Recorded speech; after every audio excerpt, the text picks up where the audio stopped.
Storage Sa yung devices. pag-ibaba mo na yung mga telepono. May 31 milyong pisong Dami halaga na. ng peking hard drive at iba pang external storage device Hard drive? na kumpiska sa Maynila. Kasabay ng patuloy na pagtaas ang presyo ng petrolyo. Dagdag sigil sa Mahal. kuryente. Mahal din. Namumuro sa Abril. Nako. Online gaming platform na Roblox nanganganib na ipagbawas sa Pilipinas dahil sa Bawal. mga iligal na aktibidad sa app. Yan. Bawal na yan. Lalaking gumagamit umano ng hipnotismo ng biktima ng mga babaeng menor de edad sa Maynila. Ang kwento ng tagumpay ng kauna-unahang Aita na naging licensed medical technologist sa Pampanga. At fellow army kabilang sa mga nag-aabang sa comeback concert ng K-pop Babalik na si supergroup BTS dati. na BTS Talo sa patawid. sa Seoul. Happy na yun.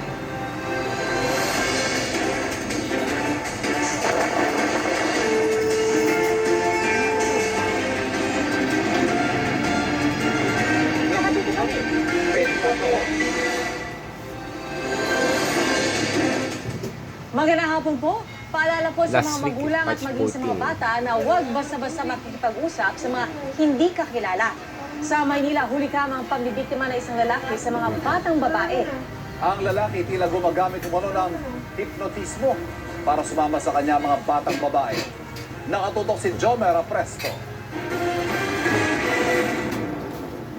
Aakalain mong magkakilala ang lalaki nakabisikleta at batang babae na nahagip sa CCTV sa P. Guevara Street sa Santa Cruz, Maynila noong hapon ng March 11. Pero ang lalaki, magnanakaw pala. Lo. Sa malapitang anggulo, ay kita na may kinukuha siya mula sa bewang ng 8 anyos na babae. Cellphone na pala ito ng biktima na may nakaipit pang 1,000 piso. Ayon sa ina ng bata, nanghingi ng perang anak at nagpaalam na bibili ng merienda sa tapat ng kanilang bahay. Pero kalahating oras bago nakabalik ang anak na umiiyak. Natangay na pala ang gadget ng bata ng lalaki na nagpanggap umanong kakilala nila. Sumama daw po siya, isosoli yung plancha namin. Ang pangalan daw, Topper. Yun daw po yung binanggit sa kanya. Mula sa Oroqueta, naglakad ang lalaki at biktima hanggang sa P. Guevara Street. Dito na niya kinuha ang aabot sa 9,000 pesos na halaga ng cellphone at pera ng bata. May kita rin sa video na may hawak na karton ng bata habang pinipilit niyang maiwan ito sa bangketa. Sa hindi malamang dahilan, napapayag niya ang bata na huwag sumunod sa kanya.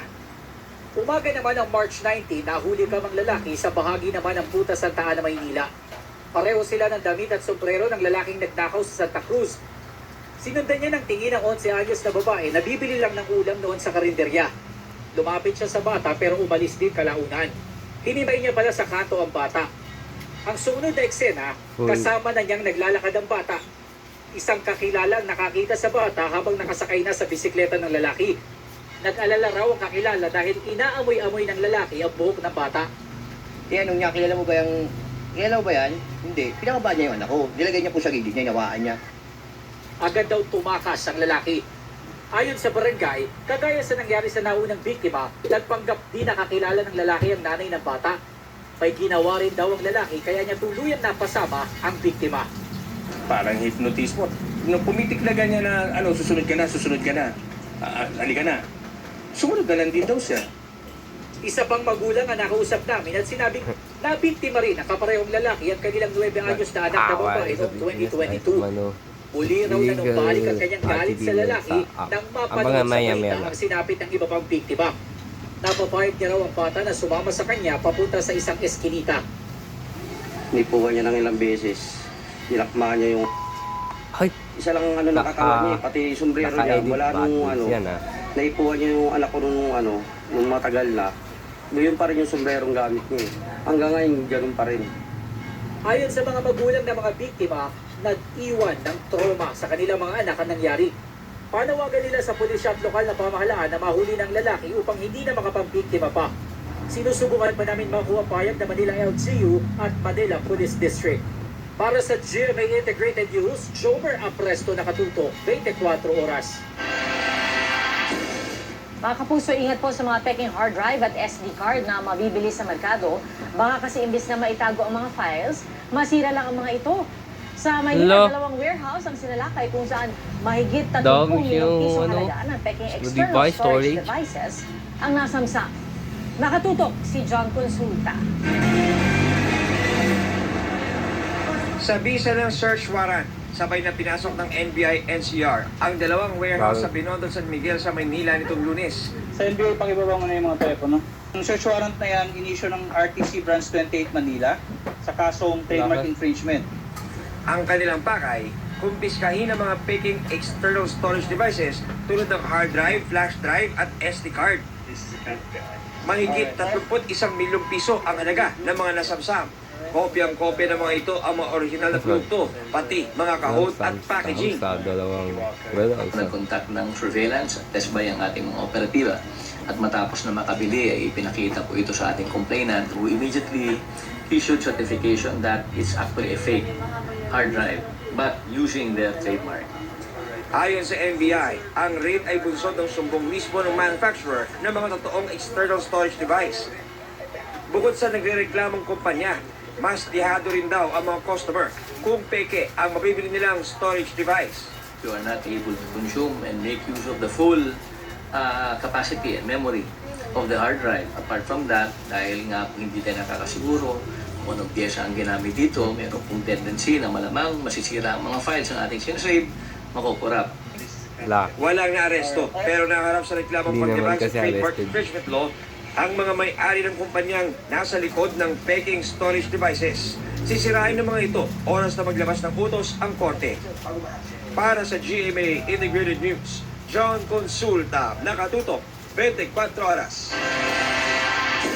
Inararo ng isang kotse ang concrete barrier sa bahagi ng EDSA White Plains sa Quezon City. Wasak ang harapan ng sasakyan sa disgrasya kaninang pasado alas 3 sa madaling araw. Dinala sa ospital ang driver.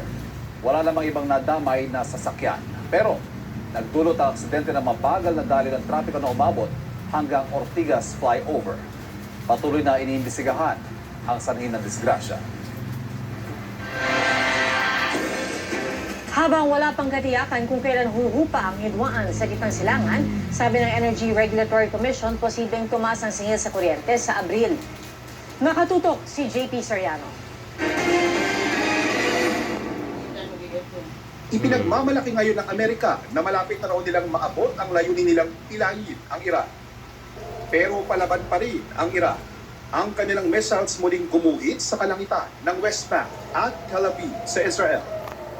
Sa gitna ng gantihan bukod sa mga sibilyan, pati mga oil facilities sa gitnang silangan na pupuruhan. Hinahadlangan pa ng Iran ang pagdaan ng mga oil tanker sa Strait of Hormuz.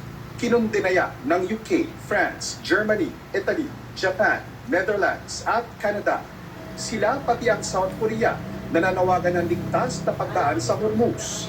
Ayon sa Japanese media, inayagan ng Iran ang pagdaan doon ng mga barko ng Japan.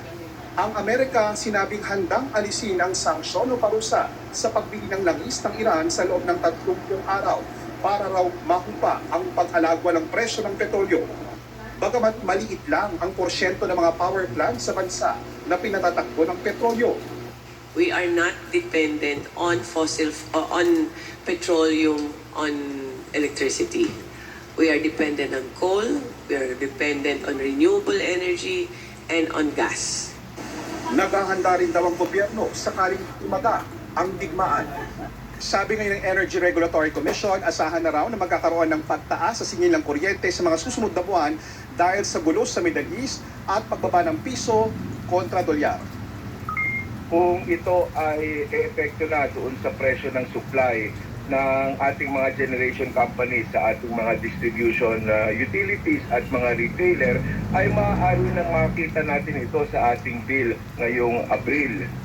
Hindi pa masabi ng ERC kung ilang porsyento at magkano ang posibleng dagdag singil sa kuryente. Kung ang titingnan lang ay yung pagtaas, yung pagdalaw sa presyo ng panggato, ay nakikita nila na maaaring umabot ng 2 hanggang 4 na piso daw. Kaya lang ito ay para lang sa supply na ibibigay ng WESEP. Pero ayon sa National Association of Electricity Consumers for Reforms o NASECO, kung totoo ang projection na 2 pisong dagdag singil, ang katumbas niyan hanggang 400 pisong dagdag sa bill ng mga household na hanggang 200 kWh ang konsumo sa kuryente. Kung ating titignan yung ating generation charge, yung unang-unang linya sa ating monthly bill, yan ay pabago-bago. Biglang tumataas yan. Dahil sa sinasabi nilang pass-through cost wala nang verification niya. Number one, i-verify, i-audit yung pagtataas na yan, siguraduhin, at gawing on a staggered basis. Huwag biglaan. Paglilinaw ng ERC, pumapasok na sila para bigyan ng direktiba ang mga electric utility at generation supplier na utay-utayin ang pangongolekta at pagtataas nito. Para sa GMA Integrated News, ako po si JP Soriano, nakatutok 24 oras. Sinalakay ng Department of Migrant Workers ang isang Korean Language Training Center sa Pampanga na iligal umanong nag-aalok ng trabaho sa South Korea. No. Ayon sa DMW, nangako ang training center ng oportunidad na makapagtrabaho sa South Korea sa pamagitan ng Employment Permit System at sa tinatawag na Student Pathway Option. Kapalit ito ang paniningil ng malalaking halaga mula sa mga aplikante. Wala umanong kaukulang lisensya mula sa DMW ang training center. Paalala ng DMW sa publiko, huwag basta-basta maniwala sa mga training center na nag-aalok ng trabaho abroad. Yan. Dikit po sa sikmura ang epekto ng mega oil price hike. Nagmahal ang itlog at bigas sa ilang pamilihan. Sa Balintawak Market sa Quezon City, 6 pesos and 90 centavos hanggang 8 pesos and 40 centavos ang kada piraso ng itlog. Depende po sa laki. Mahal. Mas naman ng mahigit 5 hanggang 8 piso ang bigas. Ang retail market sa Maynila, aabot naman sa 2 piso ang dagdag sa imported na DT8 variety ng bigas. Ay sa isang retailer, maaari pa yung tumaas dahil dumoble ang presyo ng trucking at mahirap makakuha ng supply. Pareho namang tumaas ng nasa 5 piso ang presyo ng local at imported na bigas sa trabaho market. Pero kahit nagmahal ang bigas, mas dumami pa raw bumibili ayon sa isang retailer. Nag-iimbak na raw kasi ang ibang mamimili habang hindi pa tumataas masyado ang presyo ng bilihin. Hindi lang pamilya, kundi pati buong komunidad. Ang inspirasyon ay isang Aita na nakapasa kamakailan bilang medical technologist. Ang kwento ng kauna-unahang Aita na naging medtech sa pagtutok ni JP Soriano. Amot tenga ang ngiti ng 22 anyo sa Sironan ng Porac, Pampanga. Oy. Unti-unti na kasing nagbubunga Kabaw ang na kanyang sila, pagsisikap no? para sa Dudoktoy pangarap. na sila, oh. Nakapasa si Roland sa Oh, March tapos na. 2026 Medical Technologist Tapos Licensure na. Examination. Si Roland ang Katabaw na kauna-unahang sila, oh. Aita na naging lisensyadong Ako medtech din, sa buong mas Pampanga dami- ayon mas sa dami Provincial pa eh. Social Welfare and Development Office. Masaya ako na naging license na ako since it's hindi lang siya para sa akin, hindi lang siya para sa pamilya ko, kundi para sa community ko. Lumaki sa kabundukan si Roland Oh. at nakipagsapalaran sa kapatagan para makapag-aral. Sa tulong ng iba't ibang scholarship grants mula sa pamahalaan, nakapagtapos siya sa kursong Bachelor of Science in Medical Technology. Sabay sa pag-aaral, binabalanse rin niya ang paglilingkod bilang SK chairman sa kanilang lugar. Minsan na rin daw niyang naisip na sumuko, pero bumabalik ang lakas ng loob tuwing naaalala ang kanyang komunidad. Pangarap ni Roland na maging doktor para makatulong at makapagbigay ng serbisyo medikal sa kanilang komunidad sa bundok. Sa ngayon, naghahanap siya ng scholarship grant para maipagpatuloy ang pag-aaral ng medisina. Pagdating ko doon sa exam, ala kong alawang isipan, nun kaya rin nanini sumawag kong maragol. Alin mo para ka na ako ni sopan kayo ka para kong ay. Para sa GMA Integrated News, JP Soriano, nakatutok 24 oras. Susunod, Bulkang Kanlaon, 4 na beses nagbuga ng abo simula kagabi. Rider sa Zamboanga City na himatay dahil umano sa sobrang init. At ang relatable na kwento ng Philo Army sa BTS. paghahanda para sa comeback na BTS. Tuloy-tuloy ang pagtutok dito sa 24 oras Commercial break weekend. na muna tayo muna.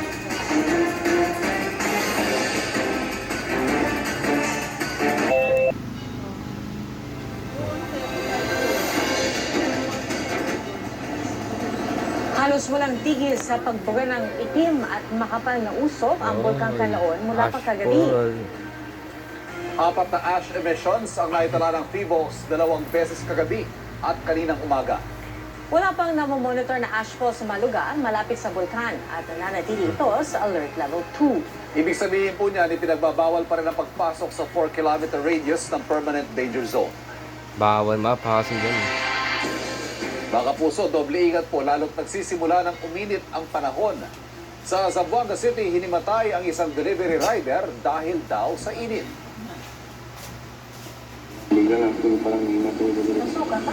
Okay lang to, sir. Agad nirespondihan ng rider na nawala ng malay sa gitna ng kalsada. Dinala siya sa health center. Ayon sa isang opisyal ng barangay, posible ang mainit na panahon ang dahilan ng pagkahilo ng rider. Nang mangyari ang insidente, nasa 37 degrees Celsius ang heat index batay sa tala ng Pag-asa. Sa mahal po ngayon ng petrolyo, may mga tsuper na nagbawas ng biyahe o tumigil muna sa pamamasada. At ang balak naman tigil pasada ng ilang transport group sa Lunes, isinantabi muna.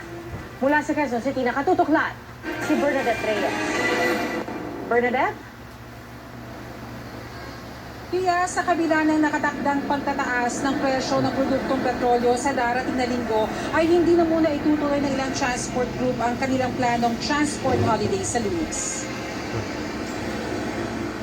Sa Lunes, planong mag-transport holiday o tigil pasada ng mga grupong FEDJUDAP o Federation of Jeepney Operators and Drivers Association of the Philippines at ELTOP o Liga ng Transportasyon at Operators sa Pilipinas sa gitna ng walang prenong taas presyo sa petrolyo.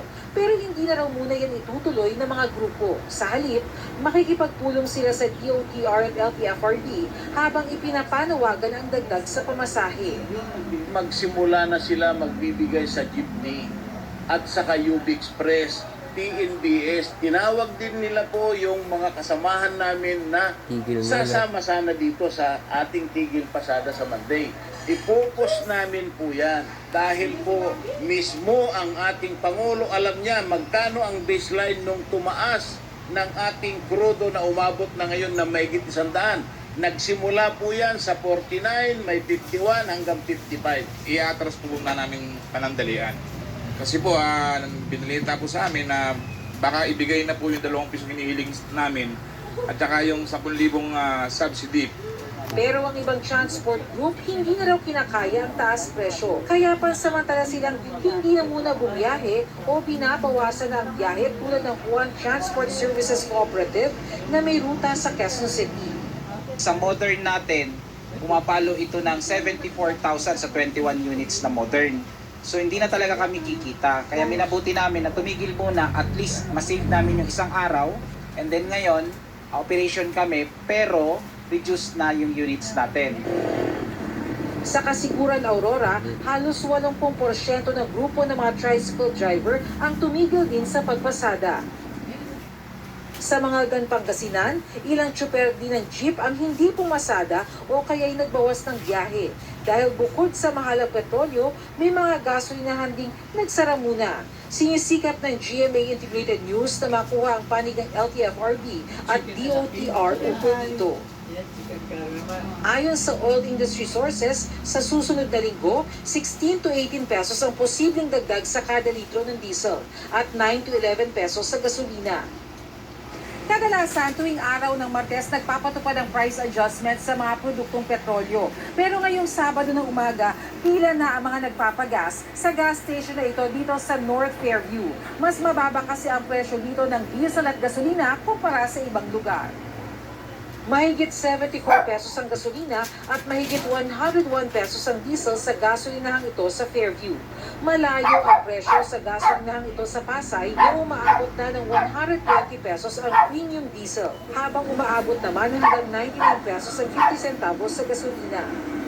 Competitive lang kami sa mga lowest prices sa mga katabi po namin kasi marami kami dito ng gasolina pero almost same na yung price namin. Sa iba kasi umabot ng 81 100. Kailangan gapang rito. Kasi dito mura eh. Pag nandito kami, kung saan lang yung medyo mura-mura, yan lang.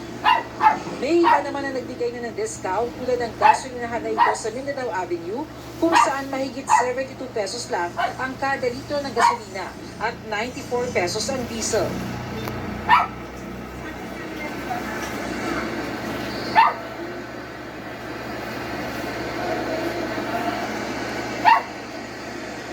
Alright, Bernadette?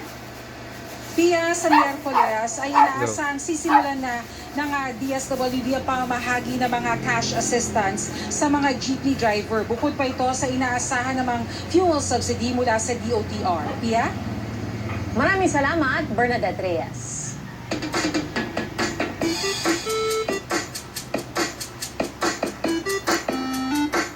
Ngayong weekend, all armies run to Seoul, South Korea para sa much-awaited comeback ng global supergroup na BTS. Ang mga trivia sa likod ng opisyal na pagbabalik ng OT7 o 127. Bakit sa atin ni Kuya Kim? Kuya Kim, ano na? Matapos ang 4 na taon, gaganapin sa Seoul, South Korea ang pinakailabangang comeback ng K-pop supergroup na BTS. Otherwise, hindi na tuloy. Ang kanilang comeback concert na tinatendadaluhan ng 260,000 na katao, special Dami daw. tao. Hindi kasi ito gaganapin sa isang stadium o arena, kundi sa makasaysayang Gwanghwamun Square. Ang Gwanghwamun Square, isang napakalaking pampublikong plaza sa gitna ng Seoul. Dito matatagpuan ang main gate patungong Gyeongbokgung Palace. Ang palasyong ito, na tinayo pa noong 1395, nagsilbing kauna-unahan at pangunahing royal residence ng Joseon Dynasty. Fast forward to 2026, isa na ito ngayon sa pinakadinarayong tourist attraction sa South Korea. Dito pwede ka mag-arkila ng kanilang traditional kasuotan, ang hanbok. Maaari din masaksihan ang changing of the guard ceremony na para bang eksena sa K-drama. Isa pa sa mga pasabog ng BTS para sa kanilang comeback, ang bago nilang album, ang Arirang. Ang Arirang, isang sikat na traditional folk song sa Korea na tungkol sa pag-ibig, bighati, at katatagan. Sa laki ng papel ng kantang ito sa kultura at kasaysayan ng mga Koreano, 2 beses na itong naisama sa representative list of the Intangible Cultural Heritage of Humanity ng UNESCO. Nakapwa sinumite ng Republic of Korea o South Korea at ng Democratic People's Republic of Korea o North Korea. Laging tandaan, importante ang may alam. Ito po si Kuya Kim at sagot ko kayo, 24 oras. Susunod, Russian TV crew muntik ng masapul ng airstrike sa gitna ng live report. At online game na Roblox, pinag-aaralang ipagbawal sa Pilipinas. Yan. At mga Pinoy Army, kabilang sa libu-libong naghahanda sa comeback ng grupo. Walang patid ang pagtuto sa 24 oras weekend.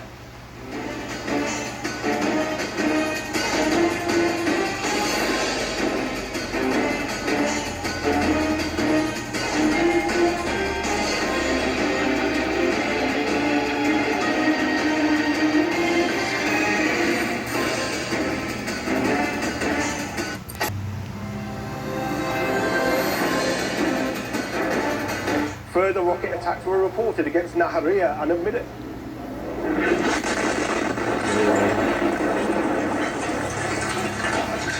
Live na nag-uulat ang crew ng Russian State TV sa Lebanon nang tumama sa likuran nila ang missile ng Israel. Sugatan ang British journalist na nagre-report at ang kanyang cameraman. Ginagamot na sila ayon sa Russian state media. Kinondena ng Russian Foreign Ministry ang airstrike na anila ay hindi accidental. Pero iginiit ng Israel Defense Force na naglabas sila ng babala na pupuntiryahin ang lugar. Hindi raw nila tinatarget ang mga sibilyan o mamamahayan. Pati po yung mga naghahanap buhay sa kalaliman ng gabi at madaling araw, umaaray na sa pagmahal ng petrolyo. Pangamba po nila baka mauna pa silang huminto sa pagbiyahe bago dumating ang hinihintay nilang ayuda. Nakatutok si Bea Pinlac. Mag-alas 12 ng hating gabi kanina, wala pa ring preno sa pamamasada sa Quezon City ang jeepney driver na si Chris. Hindi lang sagad, sobra-sobra yan sa oras ng karaniwan niyang biyahe. Pag gumarahe po ng maaga, ala pong kita. Kailangan para sa may maipadala sa pamilya. Ala pong kinikita. Dahil sa taas po ng diesel. Higit na kasi sa kalahati ang natatapyas mula sa kita niya kada araw dahil sa nakalulula at sunod-sunod na taas presyo ng produktong petrolyo bunga ng gera sa Middle East. Hindi rin alintana ang pagod at puyat sa ilang tricycle driver na magdamag bumabiyahe. Siyempre, habang tumataas yung gasolina, mabababa yung kita namin. Eh yung pasahe, hindi naman tumataas. Pag nagpahinga ka, wala kang kikita. Isa na namang taas presyo sa produktong petrolyo ang inaasahan sa susunod na linggo. Daing ng ilang tsuper, hindi pa dumadaan sa palad nila ang pangakong ayuda ng gobyerno. Pero baka maunahan pa raw ito ng pagkalas nila sa pamamasada kapag nagtuloy-tuloy pa ang pag-alagwa ng presyo ng petrolyo. Baka hindi na kami bumiyahe, baka umuwi na lang ng probinsya. Kasi po, sa may kung lang po mauwi, sa may boundary lang, saka sa diesel. Maghahanap na lang po siguro ng ibang pagkakitaan. Pati mga maliliit na negosyo gaya ng karinderyang ito, apektado. Hinahatak kasi pataas ng mahal na langis ang presyo ng iba pang mga bilihin gaya ng pagkain. Tinaas namin yung kanin kasi mahal na yung bilihin at saka mahal na din yung langis. Yung ulam, ganun pa yung presyo pero binabawas namin yung pagtakal namin sa mga customer namin. Para sa GMA Integrated News, Bea Pinlac, nakatutok 24 oras. Napagkasunduan ng Amerika at mga kaalyado nitong bansa ang pagtatayo ng paggawaan ng ammunition sa Pilipinas. Sa inilabas na joint statement ng Pentagon o US Department of War, napagkasunduan ng mga bansang kasapi ng Partnership for Indo-Pacific Industrial Resilience na bumuo ng bagong programa para sa paggawa ng solid rocket motor. Ngayon din ang pagtatag ng bagong pasilidad para sa pagbuo ng 30mm cannon rounds sa karaniwang ginagamit ng military aircraft at ground vehicles. Itinatag ng Amerika noong May 2024 ang naturang partnership na layong palakasin ng kooperasyon sa paggawa ng mga armas at kagamitang pangdepensa sa Asia Pacific. At para rin mapanatili ang mga military equipment sa mga lugar kung saan ito maaaring kailanganin. Sinusubukan pa namin kunan ng pahayag ang Malacanang. Ipinagdiriwang po ng mga kababayan natin Muslim ngayong araw ang pagtatapos ng Ramadan. Ang selebrasyon ng Eid al-Fitr sa loob at labas ng bansa sa pagtuto ni Jonathan Andal. Sabay-sabay na nagdasal ang libo-libong Muslim sa Quirino Grandstand ngayong araw para ipagdiwang ang Eid al-Fitr o ang pagtatapos ng Ramadan. Pinangunahan ng National Commission on Muslim Filipinos ang pagdiriwang. Nagtipon-tipon din ang mga Muslim sa Ilocos Norte, Bulacan, Maguindanao del Sur at Davao City kung saan ayon sa pulisya, tinatayang mahigit 70,000 ang dumalo. Sa Zamboanga City, nagsama-sama ang ilang magkakaanak pagkatapos ng congregational prayer. Genuine compassion. Sa isang video message, nagpaabot ng pakikiisa si Pangulong Bongbong Marcos. Eid al-Fitr marks the joyful culmination of the spiritual journey. Families and communities gather in thoughts and thanksgiving as the virtues cultivated during Ramadan are the same virtues that will guide our nation. Nagsama-sama rin ang mga Muslim sa Lebanon, Iraq, Egypt at Saudi Arabia. Dagsari ng mga Muslim sa Grand Mosque sa Mecca, ang mga Muslim sa Jerusalem sa kalsada na nagdasal dahil nananatiling sarado ang daan papunta sa kanilang moske dahil sa krisis sa Middle East. Para sa GMA Integrated News, Jonathan Andal, nakatutok 24 oras.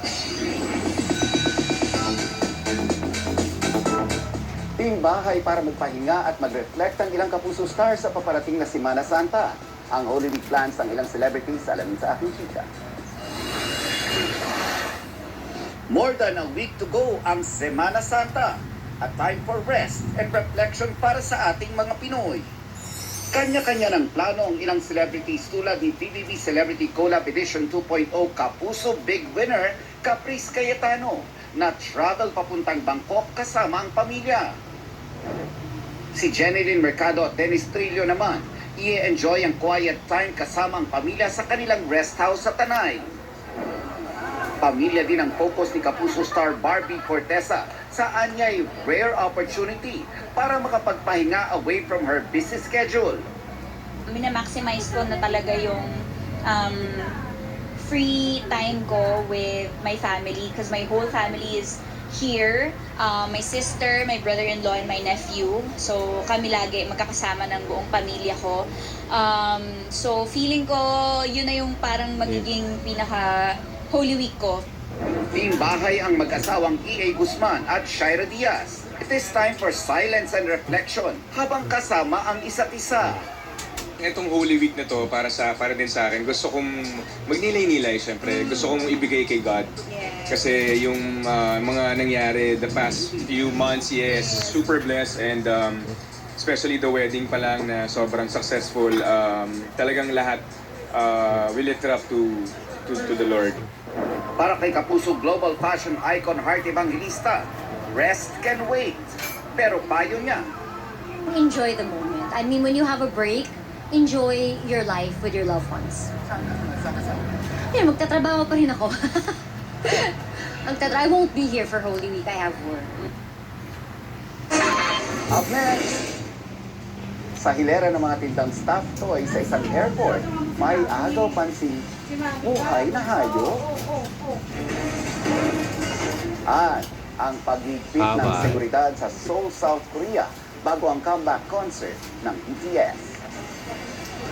Non-stop ang pagtutok dito sa 24 Oras Weekend.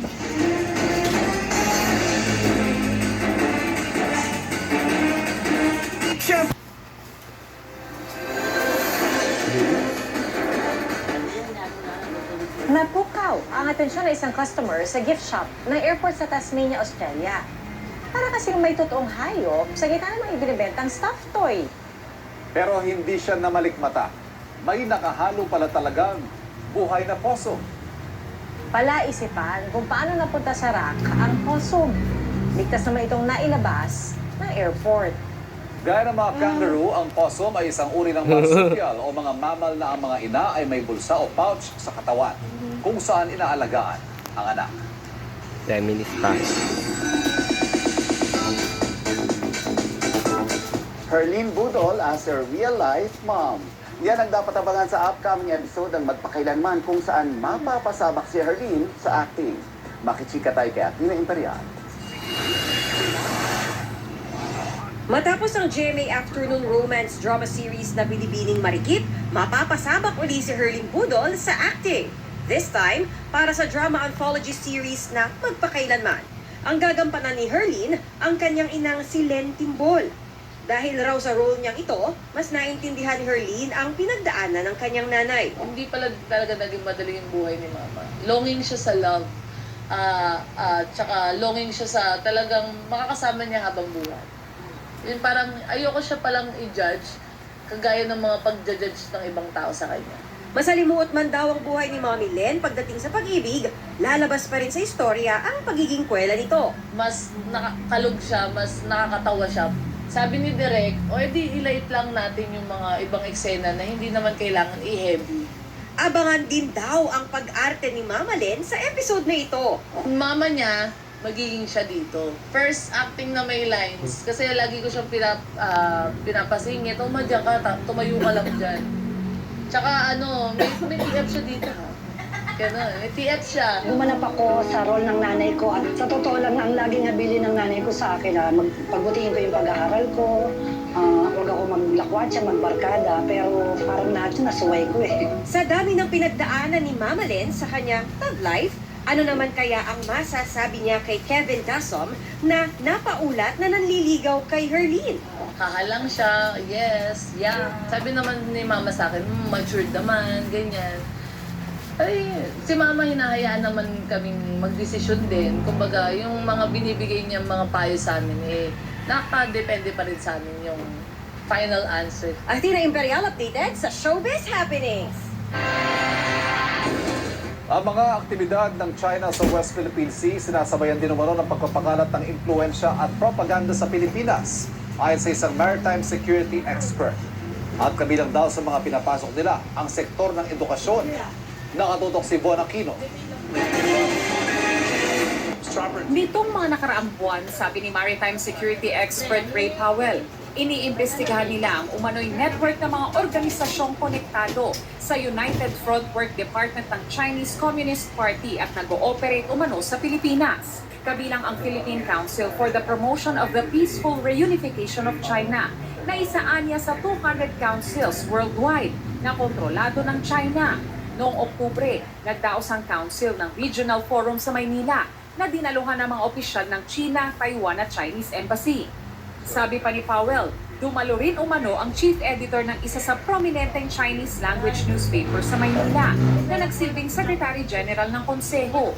The editor of one of Manila's oldest Chinese language news outlets is also the leader of its most important CCP-linked council. Is not an accident, because the Mandarin press has been one of Beijing's most important conquests here in the Philippines. Sabi ni Powell, target din umano ng Chinese Communist Party ang mga Chinese schools sa Pilipinas. Napag-alaman nilang ipinatawag ni Chinese Ambassador Jake Kwan ang mga executive ng 8 Mandarin language outlet sa Maynila. Telling them to cooperate closely with the embassy and, quote, carry forward patriotism and love for the homeland. He was not talking about the Philippines. Mula rin daw 1991, pinapatakbo na ng Philippine-Chinese Education Research Center ang tinatawag ng Beijing na Blood Transfusion Plan, kung saan nagpadala umano ang China ng Chinese teachers sa Pilipinas. Ang chairman din daw ng center na ito ang pumirma sa isang sulat sa Department of Education na humihiling sa mga public school na sumali sa essay contest kaugnay sa World War II anniversary na ayon kay Powell ay tila kumikiling sa China. Encouraging Filipino children to frame Japan as an enemy and write about the spirit of joint resistance. Ang mga ito, ani Powell, ay nasa sentro ng tinatawag na mga analyst na FIMI o Foreign Information Manipulation and Interference Operations. Ang mga organisasyon namang kritikal at nag-iimbestiga sa pro-Chinese propaganda, naging target anya ng pag-atake ng China sa pamamagitan ng pag-i-issue ng statements laban sa kanila. Panukala nila, magpasa ang Pilipinas ng Foreign Influence Transparency Law gaya raw sa Australia. Sinusubukan pa naming makuha ang panig ng Chinese Embassy kaugnay ng mga sinabi ni Powell. Nagpadala rin kami ng mensahe sa Department of National Defense, sa Department of Education at Malacanang para hingin ang kanilang komento. Pero wala pa silang sagot sa ngayon. Para sa GMA Integrated News, Bon Aquino nakatutok, 24 oras.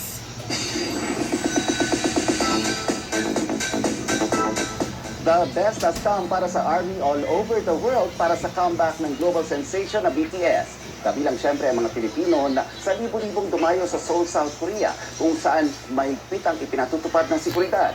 Itinaas din ng South Korean government ang terror alert level sa ilang bahagi ng 2 distrito sa Central Seoul. Nagpaalala rin ang Philippine Embassy sa Korea sa mga Pilipino roon na mag-ingat sa gitna ng malaking public gathering. Narito ang ating chika. The vibe is high sa Seoul, South Korea matapos ang release ng bagong album ng global superstars na BTS. Ang next na kina-excite ng ARMY, ang kauna-unahang concert ng grupo matapos ang 4 na taon.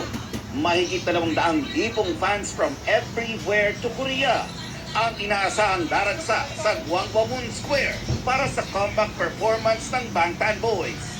I've been a fan for 10 years now, so that's my first time seeing them in person because they've never come to Spain before. Expect to see them getting back to their roots more, and I'm excited to see that. Proud naman daw ang nakausap naming South Korean na maaaring may tulong ng free concert sa kanilang turismo. That way, we can promote Gwanghwamun Square, like Times Square in the U.S. Mahigpit ang ipinatutupad na seguridad sa paligid ng venue. 22,000 ang nakakuha ng free tickets para sa concert. Ang mga walang ticket na dumayo para makita ang BTS in the flesh. Kanya-kanyang strategy kung paano po pwesto para makapanood. May fans na maaga nang nagpunta roon. Kabilang siyempre ang mga Pinoy Army. Masaya syempre. Excited. And baka maiyak ako mamaya pag nakita ko sila magkakasama ulit. We made it. And we stayed. Gusto ko lang kung maka-experience yung BTS kasi matagal ko kasi lang inaangan. Kasama sa mga dumayong Pinoy Army sa Seoul, si kapuso artist Megan Young. Kabilang ang kanyang ever-supporting army husband na si Mikael Daes. Kagabi, BTS was in the stars nang magkaroon ng drone show para sa Bangtan Boys. Napawaw ang mga nanood sa nabuong imahen ng mga members, South Korean flag, at maging ang pamagat ng kanilang album at mga kanta nito. Ang mga Pinoy Army na naroon, walang pagsidla ng excitement sa pagbabalik ng BTS. Laban lang. Laban lang. Pilit mo lang. Tapos, mahala na bukas. Challenge yung sarili mo. Paano siya babayaran? Ang magkakaibigan, ikinuwento pa kung paano talagang pinag-ipunan ang BTS comeback. Digital banks, may mga goals, mga ganon, nag-save. And every time may lapag ang BTS, may corresponding amount na ihuhulog. Ang pabiro pa nilang hirit, Card will provide. Ang isa pang fan na si Paris, inilarawan naman kung ano ang naging epekto ng BTS sa kanya. Friends, community, at saka nagkaroon ako ng parang mass drive to work and do good. And that's my chika this Saturday night. Ako po si Nelson Canlas. Tia, Ivan. Thank you, Thank you, Nelson. Nelson. At yan po ang mga balita ngayong Sabado para po sa mas malaking misyon at mas malawak na paglilingkod sa bayan. Ako po si Tia Arcangel. Ako po si Ivan Mayrina mula sa GMA Integrated News, ang News Authority ng Pilipinas. Nakatutok kami 24 oras.